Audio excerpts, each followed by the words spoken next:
For a few hours, your back did not hurt. Someone placed a small volume of numbing medicine against two nerves at the base of your spine, and for one afternoon, you stood and reached and turned like the person you used to be. Then it wore off, on schedule. Now the next step offered is to burn those nerves. You have almost certainly been given a number, 80%. A year of relief, maybe 2. Ask where it came from and watch what happens. I am Dr. Padda, and I treat spinal pain at the Padda Institute Center for Interventional Pain Management in St. Louis. Lumbar medial branch ablation is a real procedure with a real mechanism and a contested evidence base, all three at once. This decision point fails in two opposite directions, and the assembly line manages both. Some patients are burned, I use that word deliberately, this is a thermal lesion, on the strength of an imaging report or one numbing block nobody measured, no pain diary, no function score, no threshold agreed in advance for failure. When the ablation fails, they are told their case is complicated. It was not complicated, it was unproven. Others, with a textbook facet pattern, are never worked up at all. Muscle relaxants, escalating opioids, a fusion consult, years of being told the scan looks fine. Understand the target. At the back of every motion segment sit a pair of small synovial joints, the zygapophyseal or facet joints, loaded every time you extend or rotate. Worn cartilage and remodeled bone there generate pain. The signal leaves along the medial branches of the dorsal rami, and here is the fact that governs everything. Each facet joint is innervated twice from its own level and the level above. Silencing one joint means interrupting two nerves. At L5 to S1, the level treated most often, that means the L4 medial branch and the L5 dorsal ramus itself. From L1 through L4, those nerves sit in a reproducible groove where the superior articular process meets the transverse process. The L5 dorsal ramus is the exception. It runs between the superior articular process of S1 and the sacral ala.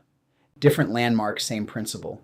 A bony relationship visible on an image, which is why this is done under live fluoroscopy, not by feel. Radiofrequency ablation passes alternating current through an insulated cannula with a bare active tip. The current agitates tissue, and friction, not the electrode, drives local temperature to roughly 80 degrees Celsius. The axons coagulate, the signal stops. This is where good results and wasted ones diverge. The lesion forms around the shaft of the active tip, not off its end, an ellipse hugging the cannula, not a ball off the point. Driven perpendicular, it can graze the nerve and miss. The cannula must lie parallel to that nerve's expected course. A decision made in seconds that determines months of your life. Be clear what this is, analgesic denervation, not repair. The arthritic joint stays arthritic, the axons regenerate, and the benefit is finite by design, which is why it can be repeated. You were quoted 80%. Here is what happens to that number when someone runs a sham procedure against it. A 2024 systematic review and meta-analysis in Radiologia Medica by Lainez Ramos-Bocini and colleagues pooled only placebo-controlled randomized trials, 8 of them. Against sham, ablation cut pain by roughly 1 to 1.5 points on a 10-point scale, and that held to long-term follow-up. Disability and global benefit improved. Quality of life did not differ. Hold that against the threshold. Mint pre-specified 2 points as the minimum clinically important difference.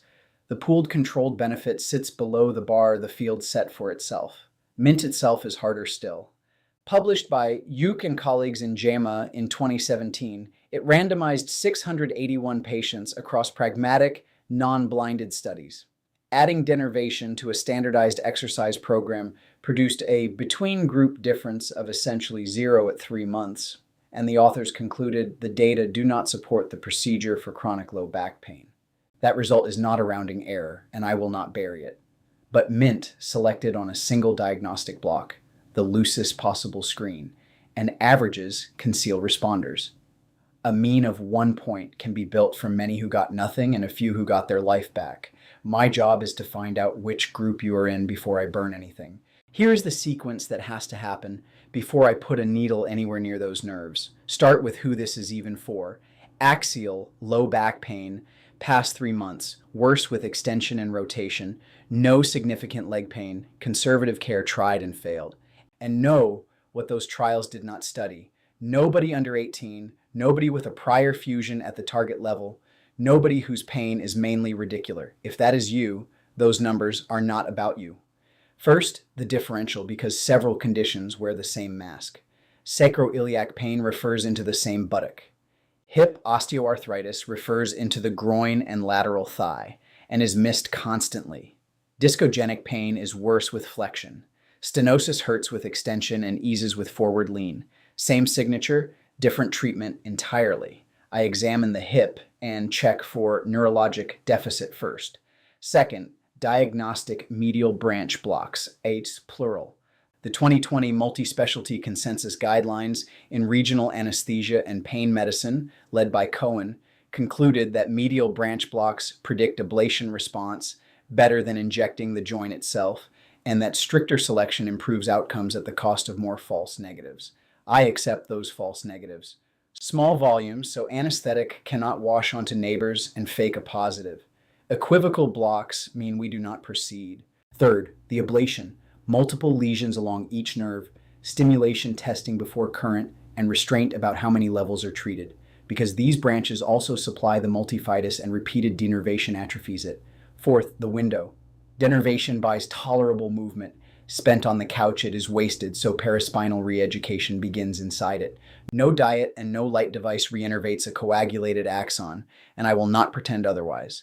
What I use is narrower, glycemic control, because a deconditioned insulin-resistant multifidus rebuilds badly, and omega-3 derived pro-resolving mediators and near-infrared light as unproven support through the neuritis weeks. Adjunctive and emerging, off-label, never the reason the procedure worked. What I am about to describe is a composite, a picture assembled from many patients with this condition, not one person's chart. Someone whose work demands repeated overhead reaching, more than a decade of low back pain, 4 rounds of steroid injections elsewhere that each helped 10 days, a fusion consult declined out of fear. The first set of medial branch blocks gave partial relief, not enough, so we did not proceed. We re-examined the hip, treated a gluteal tendon problem, and repeated the blocks months later with tighter technique. The second set was clear, concordant, time-limited. We ablated 2 levels, not 4, restraint, because the same nerves feed the muscle that holds the spine up, and this patient was going to need it. The first fortnight was worse, not better. Nobody had warned about the flare. Relief was never total. Overhead work came back in blocks with rest, and only after the paraspinal work nobody enjoys. The nerves regrew and the pain returned. I will not tell you when. Published durations vary too widely by study and selection to promise a number. We repeated it, decided together, with the modest average benefit said out loud again first. That is an honest, good outcome, not a cure, but a negotiated, repeatable reduction in suffering. Active infection, an uncorrected bleeding disorder, and pregnancy rule this out entirely. Tell us before scheduling if you take a blood thinner or antiplatelet drug, which may need holding, or have a pacemaker or defibrillator, because radiofrequency current can interfere with the device. Expect soreness at the needle sites and a flare that can run days to a few weeks. Post-procedure neuritis with burning dysesthesia over the skin can last weeks to months. Temporary numbness over the low back is common. Bleeding, infection, and rare motor nerve injury with weakness are real. This is done under fluoroscopy, so you take a radiation dose, and any sedation carries its own risk. And some patients get nothing at all. If nobody has put your anatomy to a proper diagnostic test, that is the conversation worth having. Come prepared to hear you may not be a candidate. That answer is a service. Padda Institute Center for Interventional Pain Management.